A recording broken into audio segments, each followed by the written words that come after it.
fell into ruin, and eventually so did the teachings they enshrined. When the great library of Alexandria was burned, all hope of reconnection to the wisdom of the past seemed lost.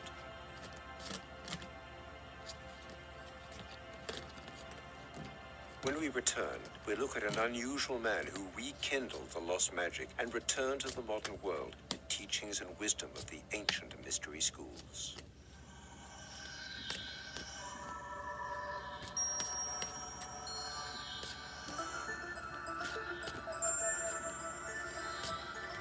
The secrets and magic of the mystery schools seemed lost to history when in 1937 a most unusual man again reopened a window into this culture and the magical technology that was its legacy.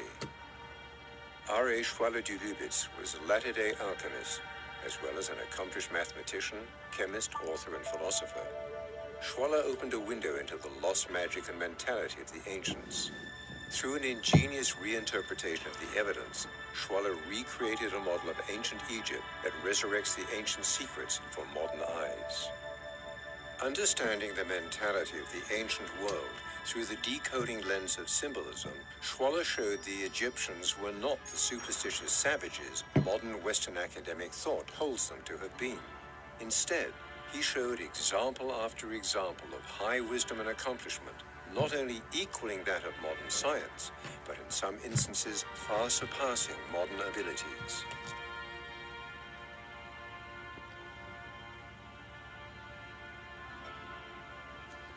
The key that unlocked the ancient veil lie in a slight change in perspective, of mindset.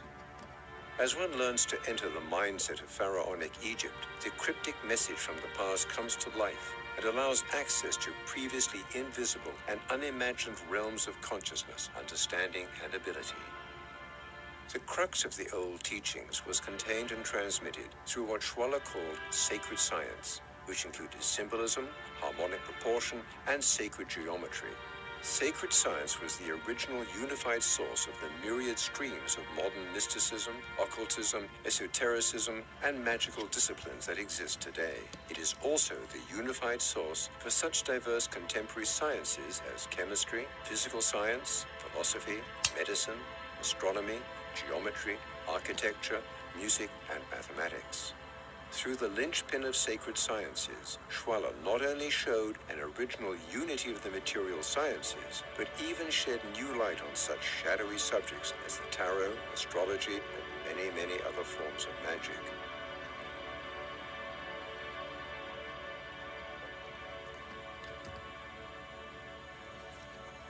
Schwaller spent over a decade on-site at Luxor Temple, which would come to be known as the Temple of Man. It was here that he performed his master work. A latter-day Renaissance man.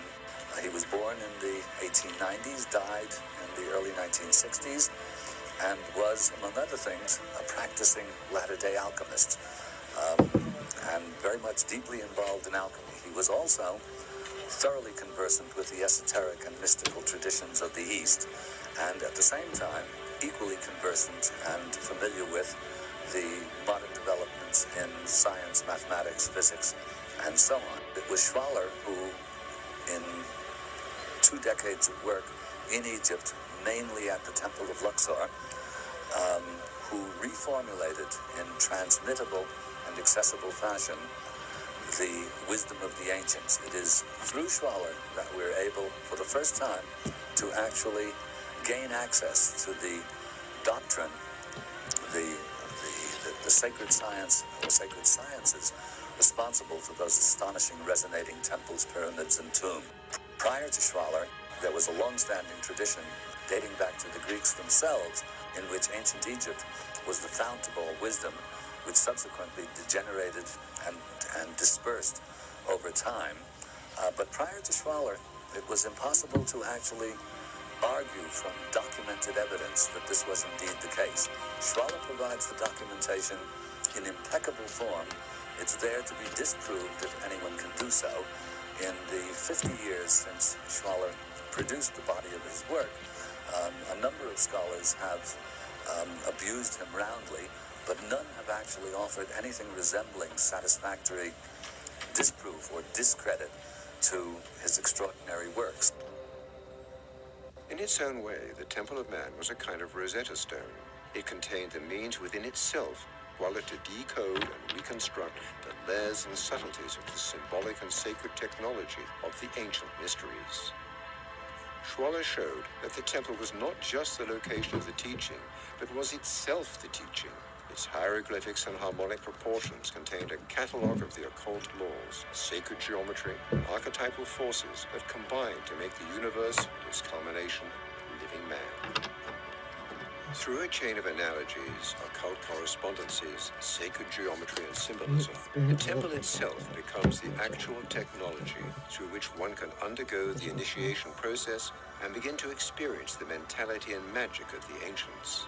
When correctly interpreted, the temple echoes and amplifies the great arcanum as above, so below. Man and the cosmos can be seen to be magically analogous, governed by the same rules of sacred geometry, each an octave of the other.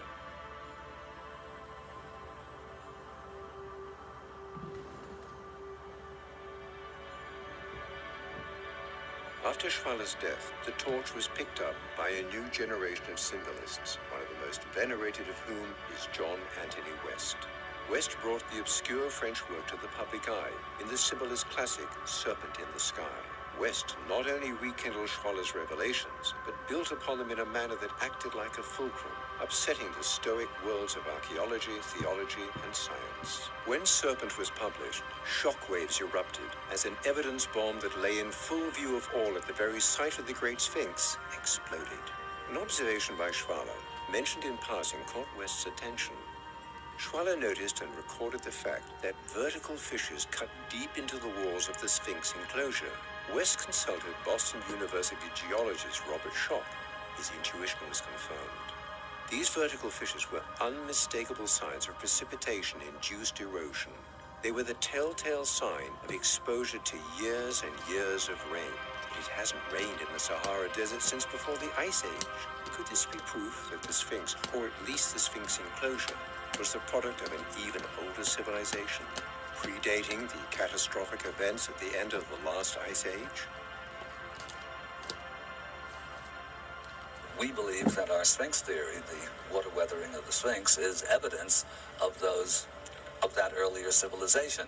And until or unless the water weathering of the Sphinx is adequately explained within the context of accepted chronology of ancient Egypt, it remains a thorn in the side of orthodoxy, because until it is explained, it seems to suggest that, or very strongly suggests, that the Sphinx was there prior to those catastrophic events that put the rest of the civilization down. And there are other bits and pieces of geological evidence and architectural evidence that we believe supports the theory of an advanced, or let us say again carefully within inverted quotes, an Atlantean civilization.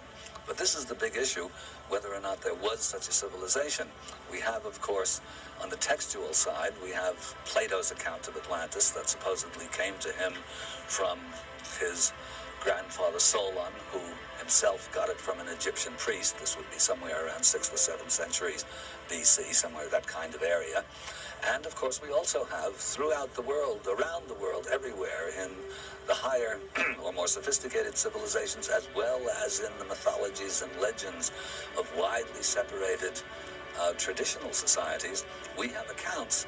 Virtually all of them have accounts of a deluge. A deluge is a commonplace, and in many of them, if not in all, there are also references to vanished civilizations, vanished high levels of civilization, golden ages in the past, and the ubiquity of these stories is enough to make, I would believe, any serious scholar at least hold an open mind to the possibility that these advanced civilizations did indeed exist, and that they did indeed go down or disappear virtually entirely under the catastrophic conditions prevailing for several thousands of years following the event, whatever it may have been, or events that initiated the melting of the ice and the dissolution of the last ice age.